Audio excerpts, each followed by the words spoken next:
చాలా దృఢంగా ఒక ఏనుగు ఉండేది. ఆ ఏనుగు ఉన్న సైన్యంలో ఏనుగులు గుర్రాలలో వాటిల్లో ఈ ఏనుగంటే రాజుగారికి చచ్చింత ఇష్టం. ఎందుకంటే ఈ ఏనుగు ఓటమి అంగీకరించదు. ఈ పదం బాగా గుర్తుపెట్టుకోండి. ఓటమి ఎట్టి పరిస్థితుల్లో అంగీకరించదు. అంటే ఓడిపోయిన రోజు బ్యాటిల్ గ్రౌండ్ వదిలేసి ఈ ఏనుగు రాజ్యంలోకి పోయేది కాదు. మళ్ళీ యుద్ధం చేయాల్సిందే, గెలవాల్సిందే, గెలిస్తేనే ఇంటికి, లేకపోతే బ్యాటిల్ గ్రౌండ్. దాని కమిట్మెంట్ చూసి రాజుగారికి చచ్చేంత ప్రేమ, ఆప్యాయం ఆ ఏనుగంటే. అటువంటి ఏనుగు ఎన్నో సంవత్సరాలు ఆ రాజుగారికి యుద్ధంలో సహాయం చేసింది. ఎన్నో యుద్ధాలు గెలవటానికి ఏనుగు తోడ్పడింది. అయితే కాలక్రమేణా ఎవరైనా పెద్దవాళ్ళు అవ్వాల్సిందే, ఎవరైనా ముసలివాళ్ళం అవ్వాల్సిందే. ఏనుగుకి ఏజ్ పెరిగిపోయింది.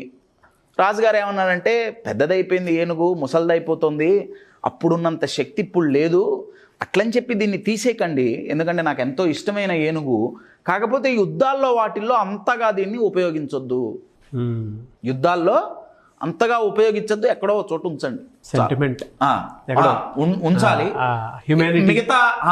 మిగతా వెరీ గుడ్ అండి, మిగతా కార్యక్రమాలకి ఏనుగును ఉపయోగించండి కానీ యుద్ధంలో అయితే వద్దు అని చెప్పి అన్నారు. ఈ ఏనుగు చాలా బాధగా, ఇప్పుడు నేను యుద్ధం చేయట్లా, నాకేమో అందరూ ఏమంటున్నారు, ఓపిక పోయింది, పెద్దదాన్ని అయిపోయా.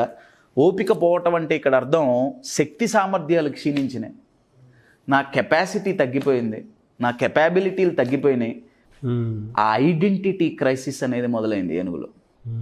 అలా నడుచుకుంటూ పోతూ ఒక చోట నీళ్లు ఇసుక ఉన్న ప్రాంతం, దాంట్లో కాలు ఇరుక్కుపోయి కింద పడిపోయింది.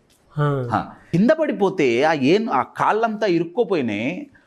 ఆ బాధకి ఎంత లేవాలన్నా కూరుకుపోతుంది. అది ఊబి అని చెప్పలేము, బట్ అటువంటి దాంట్లో ఎంత ప్రయత్నిస్తున్నా కూరుకుపోతుంది తప్ప లేవలేకపోతుంది. ఎవ్వరు లేరు చుట్టుపక్కల. ఆ బాధతో ఘీంకరించటం మొదలుపెట్టింది. ఏనుగు అరిస్తే ఆ శబ్దం చాలా పెద్దగా ఉంటుందండి. Your getting it? ఆ ఏనుగు అరుపు విని, ఆ ఘీంకారం విని అందరూ వచ్చారు చుట్టుపక్కల. అయ్యో ఇది మన ఏనుగు కదా అని రాజ్యంలో రాజుగారికి కబురు పంపారు. రాజుగారు ఏడ్చుకుంటూ వచ్చారు. అయ్యయ్యో ఏనుగు కూరుకుపోయింది, ఇంకా ఏనుగుల్ని పిలిచి లాగిచ్చారు, ఇంకేదో చేశారు, కొన్ని వందల మంది తాళ్ళేసి లాగారు, ప్రయోజనం లేదు. ఏనుగు ఇంకా కూరుకుపోతూనే ఉంది. ఏం చేయాలో అర్థం కావాలి. ఆ టైంలో అటువైపుగా ఒక సన్యాసి వెళ్తున్నాడండి. రైట్? ఒక స్పిరిచువల్ లీడర్ అనుకోండి, మీరు ఏ పేరు పెట్టుకున్నా ఓకే ఆ లీడర్కి. రైట్? ఒక స్పిరిచువల్ లీడర్, ఒక సన్యాసి, ఆ చుట్టుపక్కల ప్రజలు దేవుడిగా కొలిచే వ్యక్తి వెళ్తున్నారు. వెళ్తుంటే రాజుగారు పోయి ఆయన కాళ్ళ మీద పడి, అయ్యా దేవుళ్ళలాగా వచ్చారు మీరు, ఇది పరిస్థితి, ఇది నా రాజ్యంలో ఏనుగు, చాలా పవర్ఫుల్ ఏనుగు, అంతా ఈ స్టోరీ అంతా చెప్పి ముసలిదైపోయింది, ఇప్పుడేమో ఇలా కూరుకుపోయిందండి, దాన్ని అట్లా వదిలే బుద్ధి కావట్లా, మీరేమన్నా దీనికి సొల్యూషన్ ఇస్తారా? ఆయన అన్నారు, తాళ్లతో లాగటం మానేయండి, ఇంకొక ఏనుగుతో దాన్ని లాగటం మానేయండి, దానంతట అదే బయటికి రావాలి. ఈ సెంటెన్స్ బాగా గుర్తుపెట్టుకోనండి. దానంతట అదే లేచి నిలబడాలి. చుట్టుపక్కల వాళ్ళు మనసుల్లో ఏమనుకున్నారంటే, ఎందుకంటే బయటికి వెళ్ళలేరు, ఆయన చాలా పెద్ద ఇన్ఫ్లుయెన్షియల్ పర్సన్ కదా, దేవుళ్లాగా భావించే వ్యక్తి.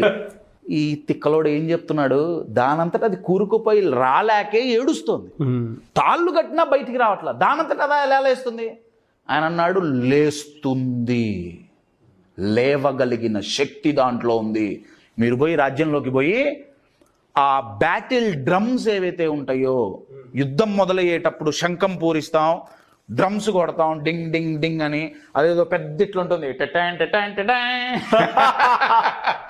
అవన్నీ ఉంటాయి కదండి. దీంట్లో తబలా కూడా మీరు అలాగే ఎక్స్పర్ట్ కదా. ఆయన అన్నారు, ఆ యుద్ధ బేరీలన్నీ మోగించండి. వీళ్ళకి అర్థం కాదా ఏమంటున్నాడు ఈయన. రాజుగారు అన్నారు, ఆయన చెప్పింది పాటించండి. అంతా ఆ యుద్ధ బేరీలు, శంఖాలు అవన్నీ మోగించటం మొదలుపెట్టారు. కొన్ని వందల మంది సైనికులు యుద్ధానికి పోతున్నట్టుగా రెడీ అయిపోయారు. ఏనుగు చూసింది. ఎప్పుడైతే ఆ బ్యాటిల్ డ్రమ్స్ సౌండ్ చెవులో పడిందో, ఎప్పుడైతే యుద్ధం జరగబోతున్న ఎన్విరాన్మెంట్ తన కళ్ళకు కనిపించిందో, అప్పటి వరకు వదిలేసి నిస్సహాయ స్థితిలో అవతల వాళ్ళు హెల్ప్ చేస్తున్నా తీసుకోకుండా కూరుకుపోతున్న ఏనుగు ఉన్నట్టుండి లేవటం మొదలుపెట్టింది. తన కాళ్ళ మీద అదే కూరుకుపోతుంటే చుట్టూ ఇసుకని మట్టిని తొండంతో చిమ్మవతల వారేసింది. ఏయ్. ఒక్కసారిగా విదిన్ హాఫ్ అన్ అవర్లో కూరుకుపోయిన ఏనుగు లేచి దాంట్లోంచి బయటికి వచ్చి ఒక పెద్ద ఘీంకారం చేసింది. ఏయ్. నా స్టోరీ ఇక్కడితో అయిపోతుంది. నా క్వశ్చన్ ఏంటంటే, ఈ ఏనుగు లేవటానికి కారణం ఏంటి? కారణం ఏంటయ్యా అంటే బ్యాటిల్ డ్రమ్స్. ట్రిగ్గరింగ్. అబ్సల్యూట్లీ అండి.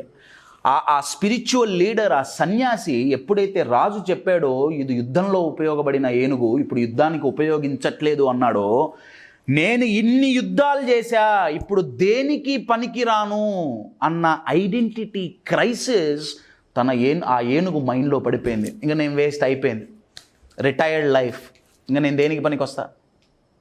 కాదు, నీలో శక్తి ఉంది. ఆ బ్యాటిల్ డ్రమ్స్ ఎప్పుడైతే విన్నదో మీరన్నట్లు తనలో కొత్త జీవం ట్రిగర్ అయింది. లేదు, జీవితాంతం నేను చేసిన పని, నాలో శక్తి ఉంది, నేను చేస్తా, నేను లేస్తా. అది లేచి బయటకు వచ్చింది. ఆయన రాజుగారికి చెప్పిన అడ్వైజ్ ఏంటంటే, అది చనిపోయేంత వరకు యుద్ధం చేయాల్సిందే.